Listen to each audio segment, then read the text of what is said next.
Shalom, shalom, que Dieu nous bénisse abondamment. C'est encore votre serviteur, le pasteur Hervé Kabongo. Et nous sommes en train de clôturer ce soir nos temps de partage sur ce grand thème, le pouvoir et la puissance de la délivrance. Par la grâce de Dieu, nous avons parlé sur la délivrance des esprits dominants. Nous avons parlé hier de la délivrance sur les esprits destructeurs. Et le Seigneur m'a mis à cœur ce soir que nous puissions parler sur comment saisir sa délivrance.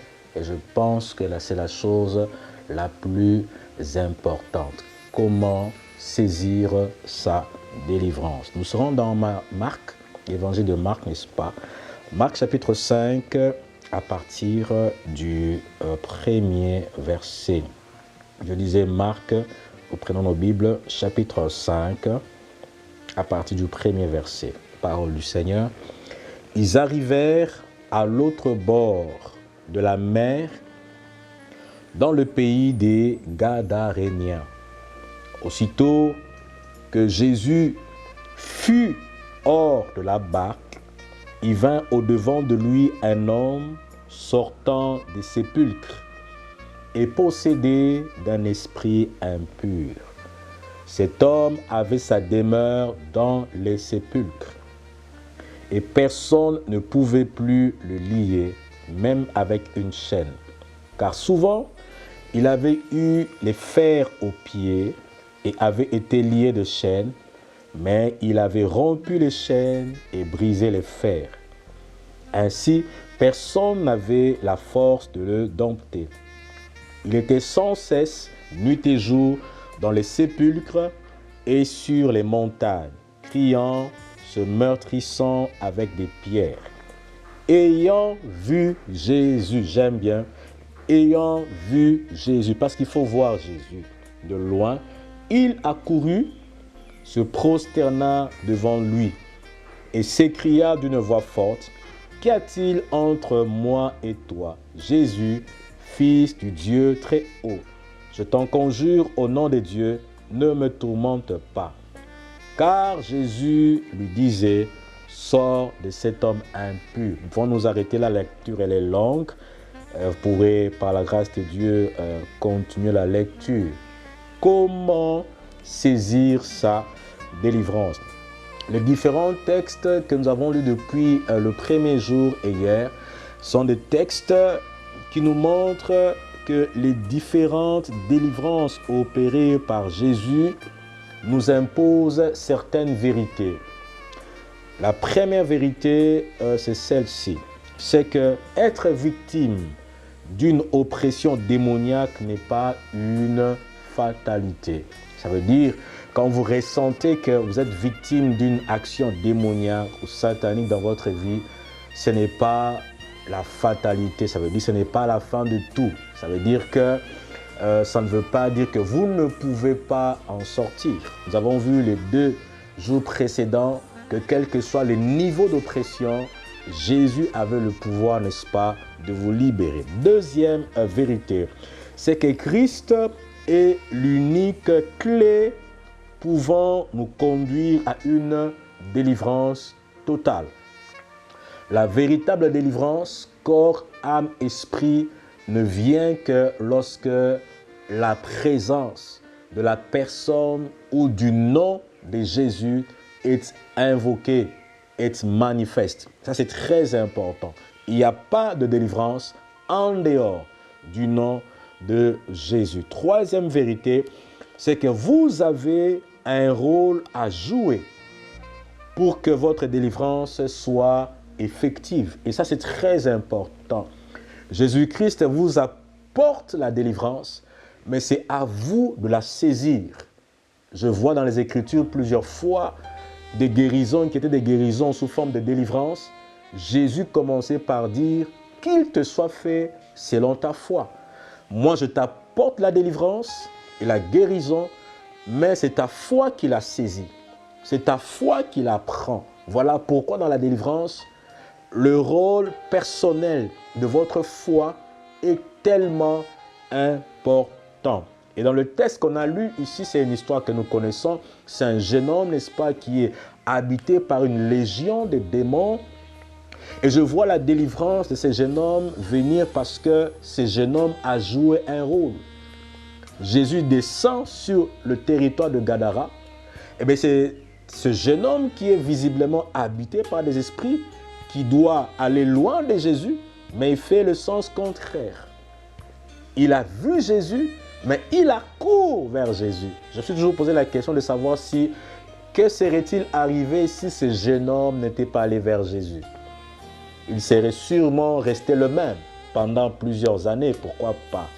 Et donc, le rôle de chacun est très important lorsque nous voulons saisir notre délivrance. Alors, quel est notre rôle pour être délivré? Première chose à faire, vous devez localiser dans quel domaine vous subissez une oppression. Vous êtes maître de votre propre vie. Vous savez à peu près ce qui se passe dans votre corps, n'est-ce pas, âme, esprit. Et vous pouvez vous-même localiser que c'est dans tel domaine qu'il y a une forme d'activité. C'est dans tel domaine où il y a quelque chose qui n'est pas normal. La délivrance commence lorsque personnellement on localise le mal. On localise ce qui ne va pas. Est-ce dans votre santé? Est-ce votre conception? Est-ce que c'est dans les domaines financiers? Il y a un domaine, vous devez le localiser. La deuxième chose à faire, c'est que vous devez maintenant refuser de continuer à subir l'oppression. Lorsque vous localisez l'oppression, maintenant, vous devez prendre la décision de refuser de subir. Beaucoup de gens n'arrivent pas à expérimenter la délivrance parce que elles ont un problème avec ce deuxième point. Refuser l'oppression. Refuser des choses qui sont normales. Beaucoup de gens tombent dans le piège d'accepter.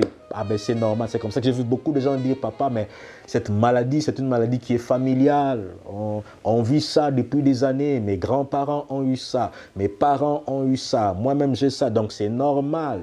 Le fait de ne pas refuser une anomalie vous condamne à rester tel. Donc la deuxième des choses, vous devez vous lever et refuser ce qui n'est pas normal. Troisième chose à faire, c'est que vous devez demander l'aide de Dieu. Je localise, je refuse et je me tourne vers Dieu. Je parle à Dieu. C'est comme ça que dans ce texte, nous avons vu ce jeune homme accourir vers Jésus, venir vers Jésus. Et même, j'aimerais dire, même se prosterner devant Jésus. Ça sous-entend quoi? La vie d'une personne qui veut demander de l'aide, qui veut demander du secours. Il n'y a pas de délivrance si le Seigneur ne voit pas en vous ces cœurs qui désirent être délivrés, qui désirent être sauvés. Il y a une guérison que j'aime beaucoup dans la Bible, c'est la guérison de Bartimée. Et il a entendu que Jésus passait, ça c'est le point 1, mais le point 2, c'est lui qui prend la responsabilité, qui se lève et qui commence à crier. Ok? Donc on peut annoncer des choses, mais votre responsabilité à un certain moment, c'est de prier le Seigneur, de crier le Seigneur, de prendre des moments de prière pour dire à Dieu, Seigneur, sauve-moi.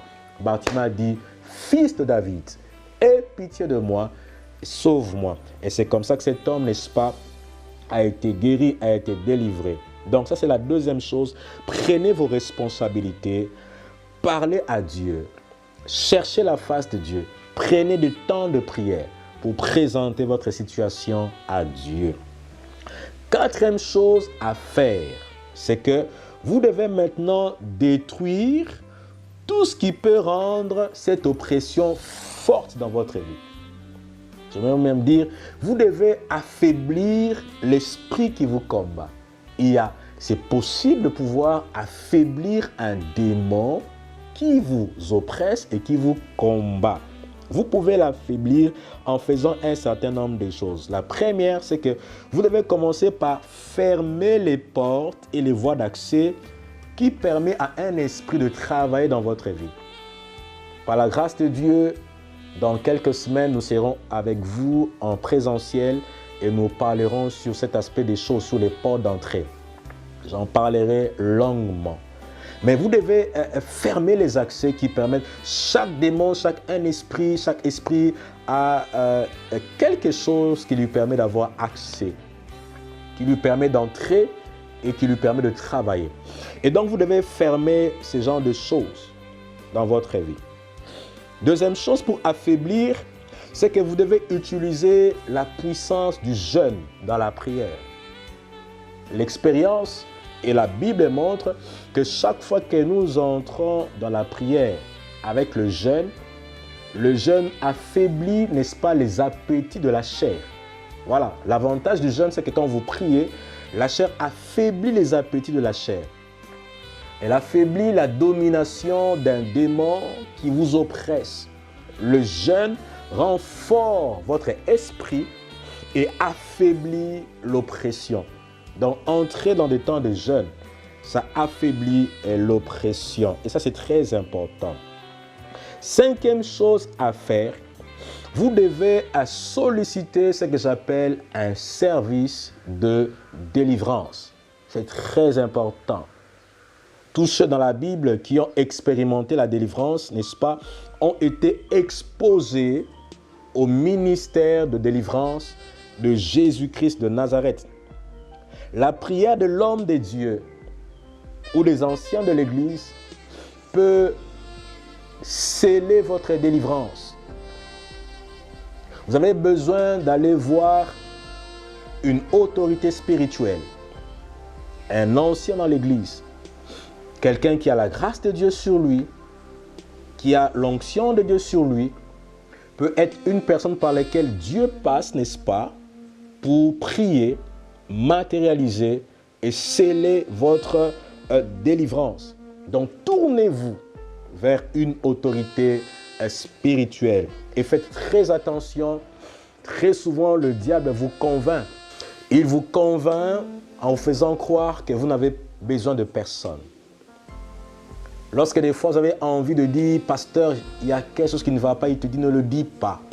Et il peut te donner une série de raisons que tu peux trouver logiques, mais le vrai but, c'est que tu ne puisses pas parler, que tu ne puisses pas demander cette grâce, ce ministère de délivrance. J'ai appris par la grâce de Dieu que c'est en parlant, pour la plupart des personnes d'ailleurs, c'est juste par l'entretien pastoral, le dialogue pastoral, que commence en réalité le processus de la délivrance. Lorsque vous parlez, vous exposez les œuvres du diable. Lorsque vous parlez, vous exposez les œuvres de Satan. Et ça, c'est très important. Donc, vous devez solliciter un ministère de délivrance pour que le Seigneur puisse, n'est-ce pas, attester et amener cette délivrance. Il y a certaines choses que je mettrai sur le plan des annexes, mais qui sont très importantes, ça dépend des cas. Pour certaines personnes, je crois, la délivrance peut passer aussi par le pardon. Parce que le diable peut vous piéger par le fait que vous avez tellement subi dans la vie et vous avez décidé d'emprisonner certaines personnes. Le fait de pardonner et de libérer certaines personnes, le pardon est une grande clé, n'est-ce pas, pour votre délivrance. La réconciliation avec certaines personnes est aussi une clé pour votre délivrance. Et donc, quand vous serez en train de prier pour ce sujet, le Seigneur vous montrera des choses qui sont importantes pour que vous puissiez saisir votre délivrance. Père, nous te rendons grâce et nous te bénissons pour ces 3 soirées et particulièrement pour cette soirée de clôture. Nous prions, Seigneur, que tu donnes à une personne qui nous a suivis les clés pour expérimenter la délivrance. Au nom puissant de Jésus, que les chaînes tombent, que les liens soient coupés et que la vie de chacun soit libérée. Au nom de Jésus. Amen, amen, amen.